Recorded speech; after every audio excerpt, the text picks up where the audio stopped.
It is one of the noted and prime localities of the city, but the residents living here have stopped roaming around the streets thanks to the stinking roads.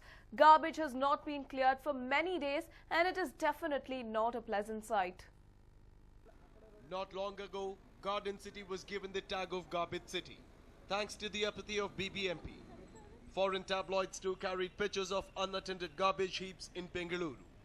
Mayors, corporators and Palake officials made statements every day, but the issue was not fixed. But as the pressure mounted, the new mayor and commissioner took all possible measures to keep city garbage free.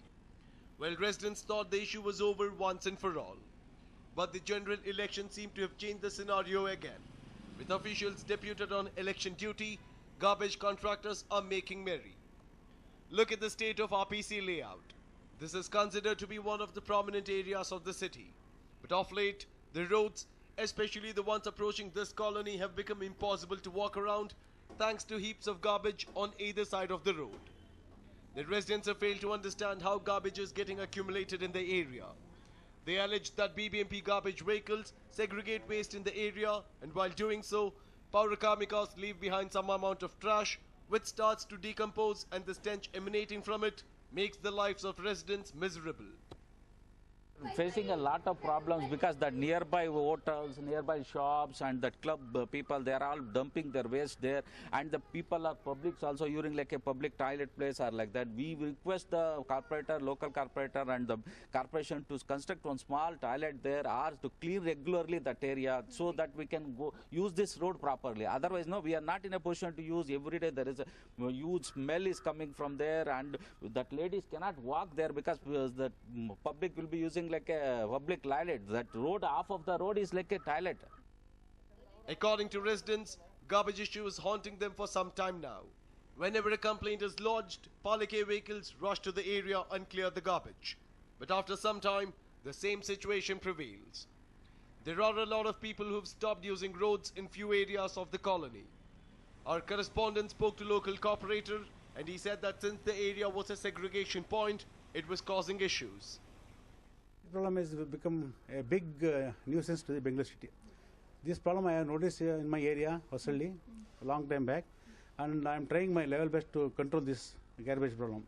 But still I notice so many people are throwing their all the garbage directly to their vacant lands or empty lands, or even where there is people not moving around. So this is the problem I noticed. People make a awareness about this garbage. See that this garbage should be given to the public, to the vehicles which brought by the BBMP. They should segregate themselves.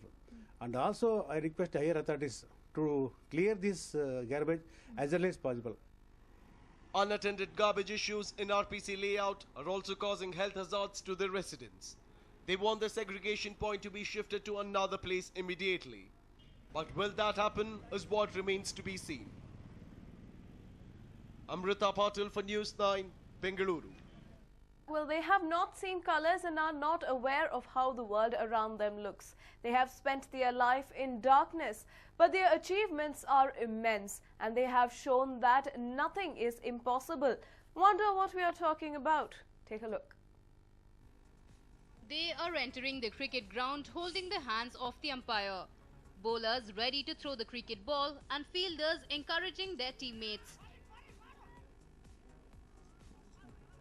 If you're wondering what's happening here, these are visuals from the ongoing T20 World Cup for the blind.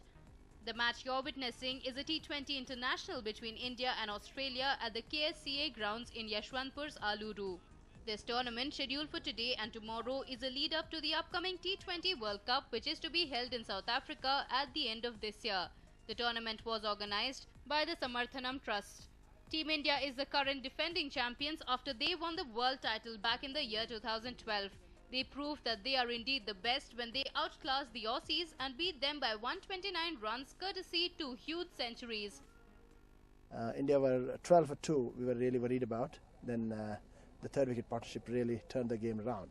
And Australia is struggling at this moment. And tomorrow we have the second match at PESIT College Grounds, Electronic City. And we'll also have the valedictory function there.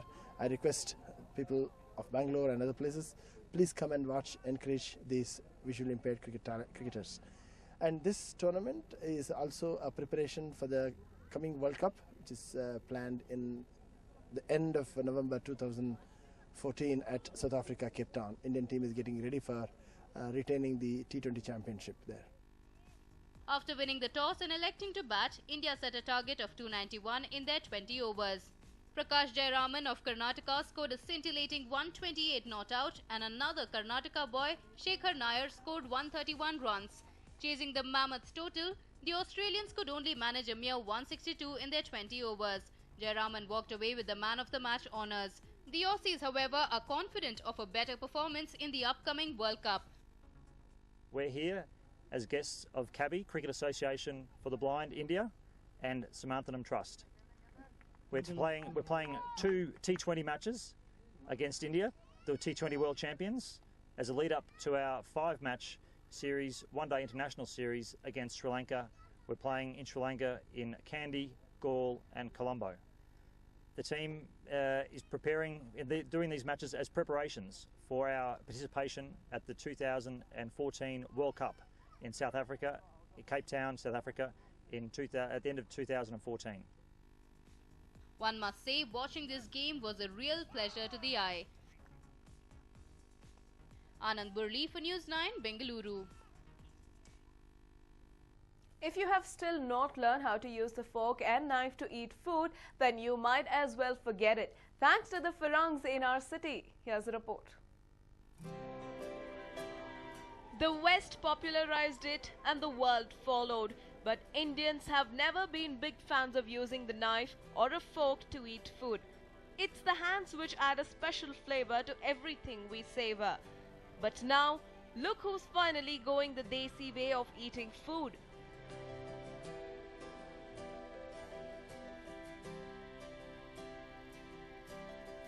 This one-of-a-kind event saw expats of Namma City get together to have an Indian experience like never before.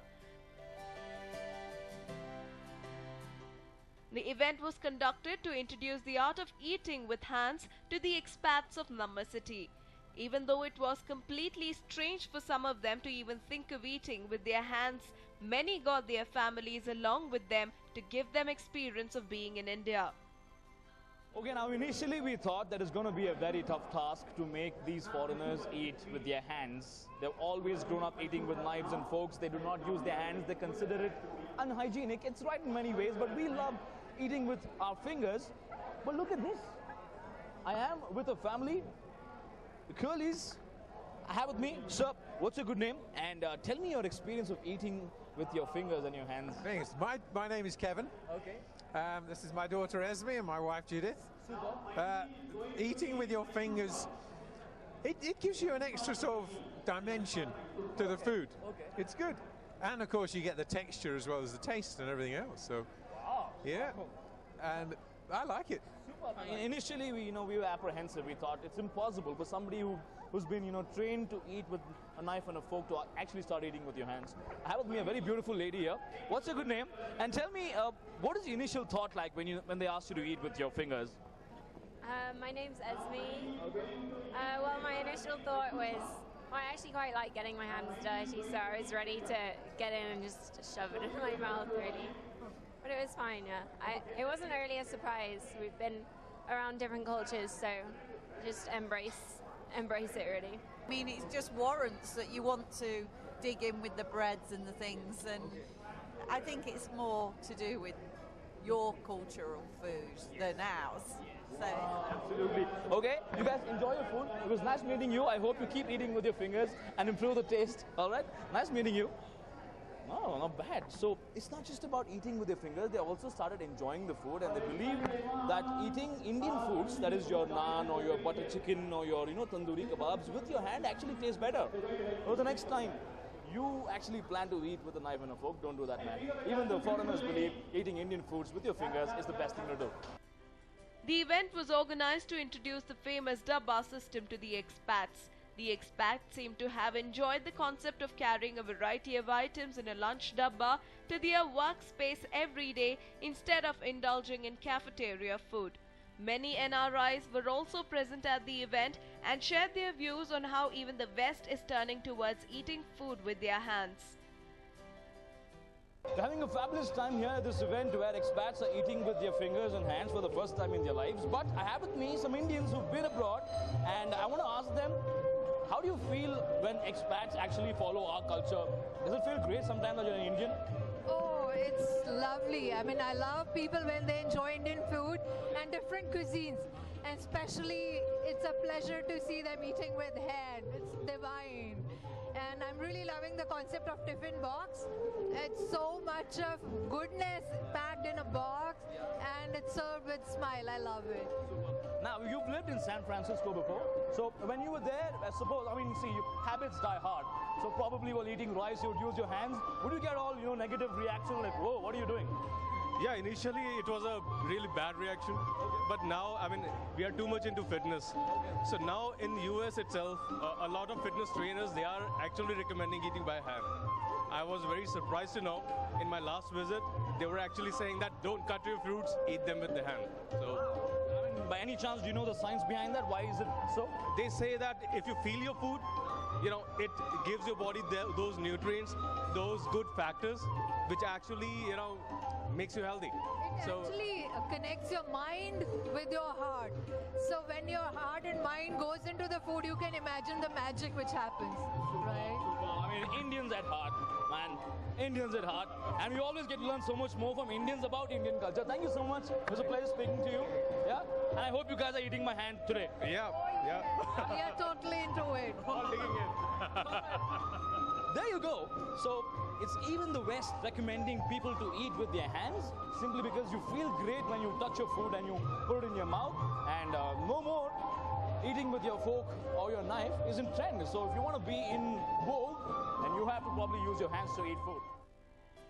In all, this unique event gave an opportunity for expats to experience the Indian culture right from hands to their stomach. After this, you definitely do not have to be conscious while using your hands to eat the next time you sit with an expat. Vivek Vinayak, News 9, Bengaluru.